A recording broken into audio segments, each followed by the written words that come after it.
Hi, I am Thekla Petridou. I'm a psychologist and an author, and every Friday I release a video vlog in English on my YouTube channel. If you like this video, you can share it with your friends who speak English. In these videos, I read a letter from a viewer and then I talk about it. I'm going right to the letter. Dear Thekla, firstly, I would like to thank you for taking the time to read and advise about the following letter. Also for providing your help to so many people who really need your advices through your YouTube channel and through your incredible books. Thank you very much. I am writing this letter because I don't know what else to do with this ongoing situation I faced the last 6 years. It's a really strange situation, but it's not the first time I hear about something like this. I met this Arab guy at my first year at the university. I was studying abroad. She was studying most possibly in UK. Before I even realized his existence, he was madly in love with me, as he later said. And he was stalking with his car wherever I was going. He even remembered the clothes I was wearing the night he first saw me. After a few months, we officially met for the first time through common friends. I remember him as this guy always sitting alone, but always with this genuine smile on his face. I could feel the connection from the second we made eye contact, because none ever touched my soul with his eyes. I can't even describe the feeling. What you describe is falling in love. And we have this saying in Greek that love begins in the eyes. Falling in love is through the eyes. One night I approached him and we started talking for hours. It was then when he found the courage to tell me about his feelings, with watery eyes, that he's in love with me since the very first time he saw me. Our love story began the same day. We never had sexual relationships. I was just 19. He was completely okay with that. I suppose that he's a Muslim, and if he's a religious Muslim don't do premarital sex, I guess. I suppose this is the way he was okay with. This is the reason why he was okay with that. Our relationship lasted for a year or so. He told me that we had to break up and that it would be better if you could stay friends. I didn't ask for more details. I told him, okay, as you wish. You should have asked. And I'm just making hypothesis now. He would tell you that I'm a Muslim, and in our religion we are encouraged not to marry Christians. We are allowed to marry Christians, but only if they convert and become Muslims. And my family wants me to marry a girl from my country. I suppose that this is what he would tell you, and that his family or his elders advised him to discontinue a relationship with somebody from a different culture.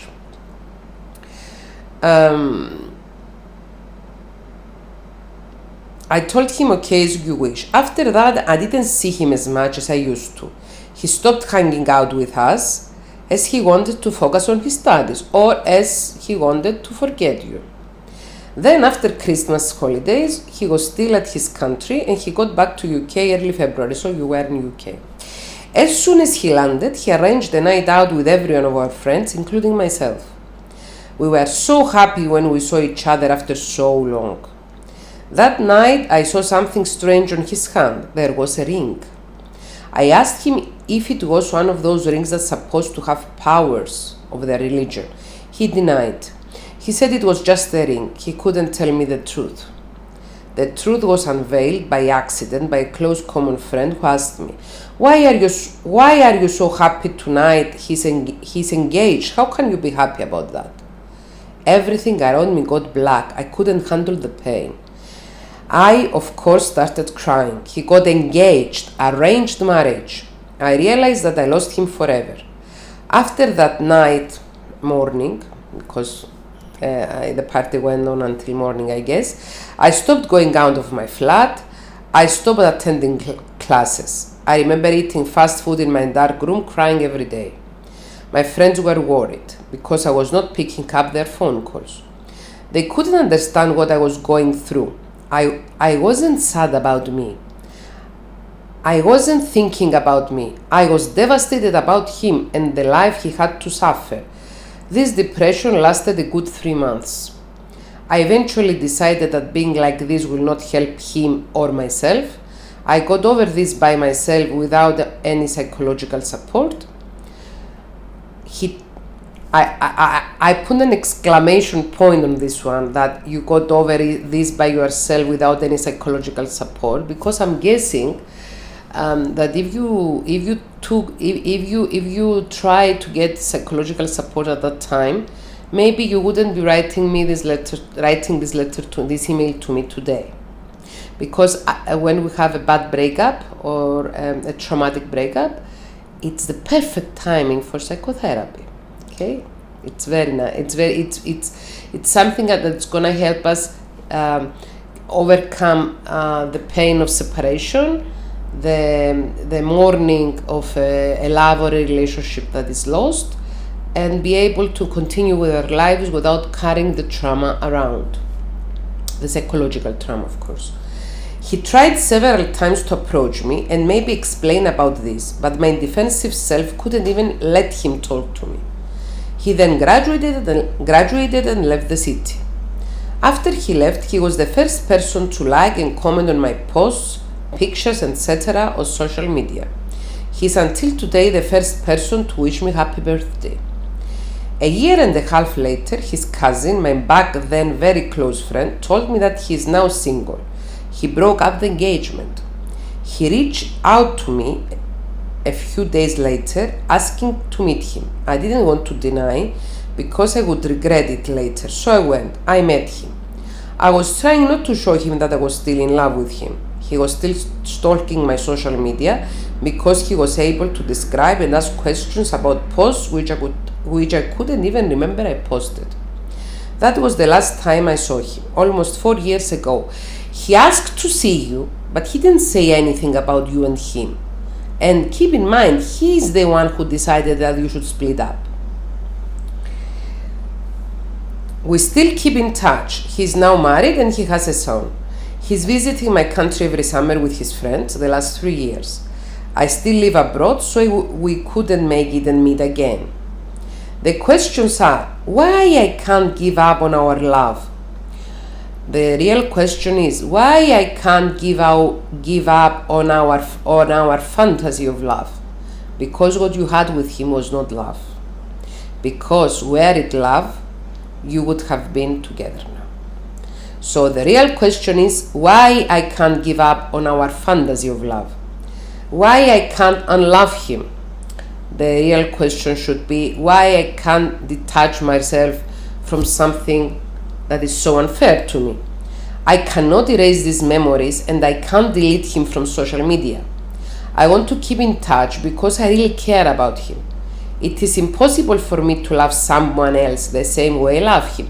Of course, it's impossible to fall in love with somebody else when you are in love, or let's say better, you are glued to some fantasy of love. Thank you in advance for your time, Thekla.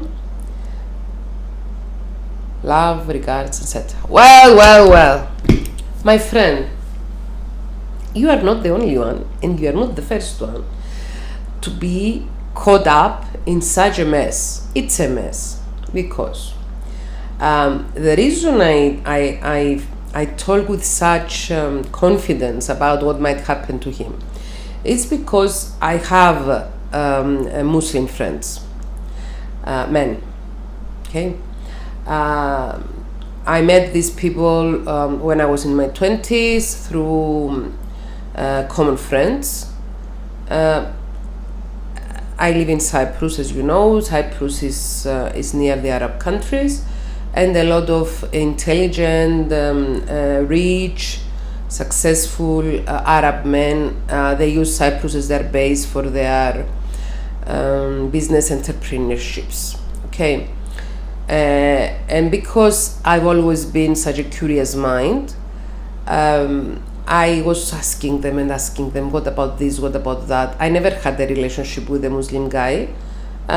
It didn't happen. I didn't choose to. I don't know. I don't know from personal experience, but from talking with my friends that are Muslim, I've come to know some things.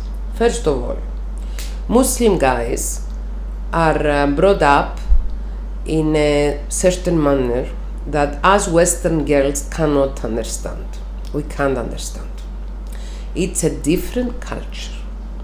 It's a culture that is patriarchal, but at the same time, it doesn't give so much freedom to men as well.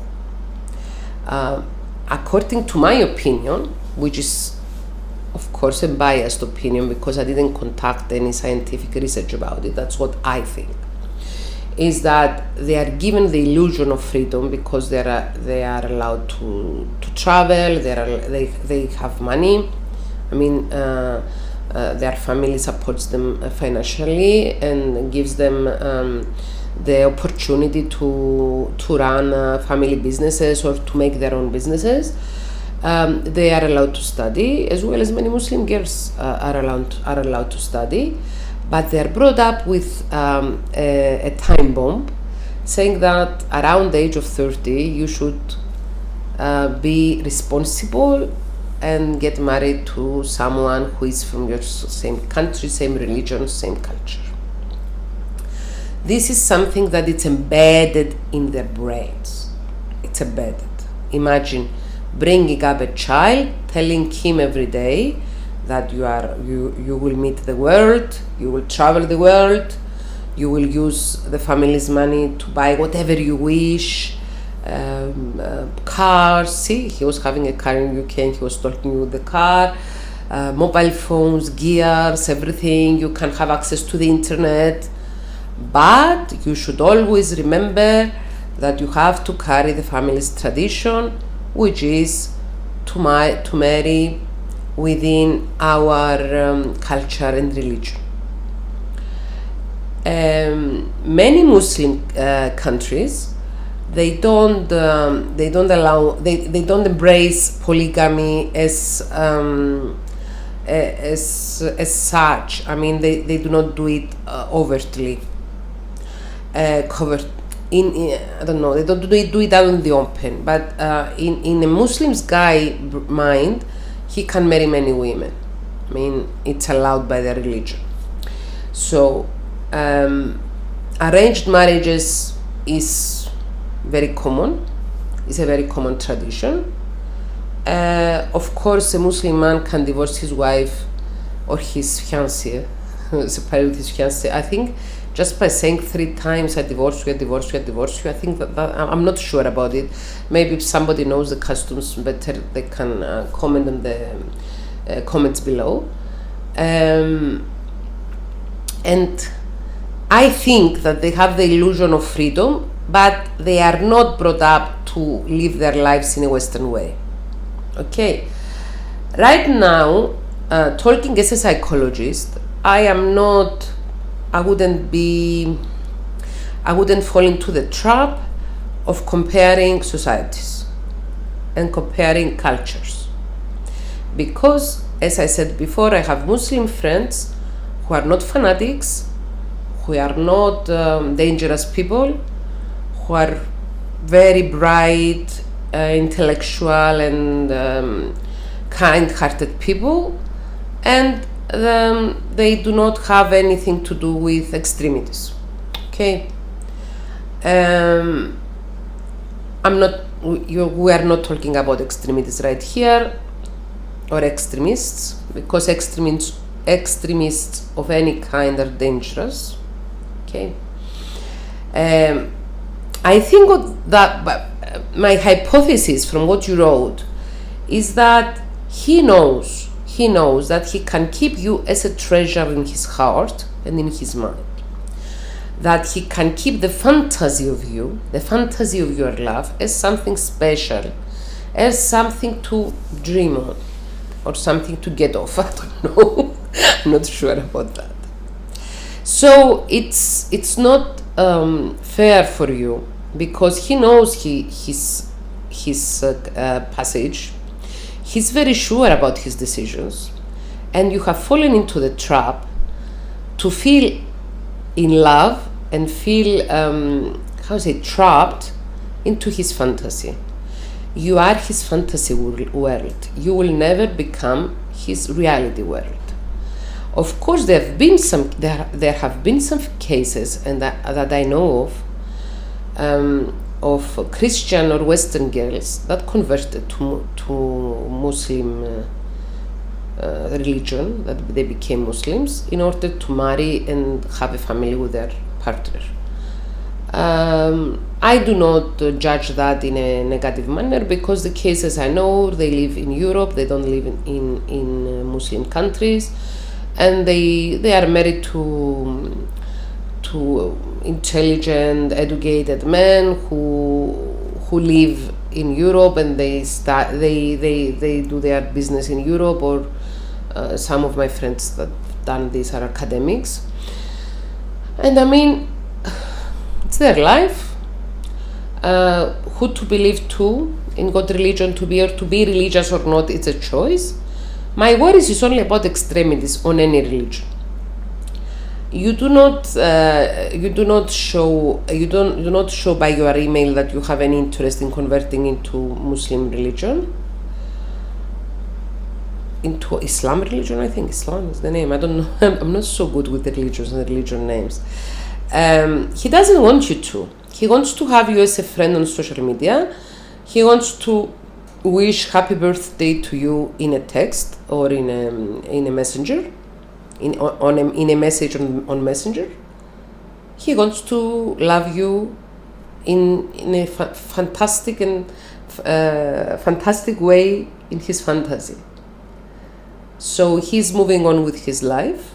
He got engaged, then he dropped the engagement, then he got married. He has a child, and he goes on with his life, and you are there, full in love, full with F-U-L-L, and full with F-O-O-L. Honey, this is not love. This is fantasy. This is a married man's fantasy that he wants to keep so as to feel nice and remember about the past. This was your first relationship. I guess it was your only as well, because you don't mention anything about you going on with your life. What I would advise you is to get psychotherapy, to get consultation, so as to see what you do with your life and this relationship and the relics of this relationship, and see the fact that you stay idle in your life and he progresses. This is not fair, honey. It's not fair. It's not fair on you. If you ask me that his religion and his religion's rules are if you ask me if they are fair on him, I wouldn't comment on that.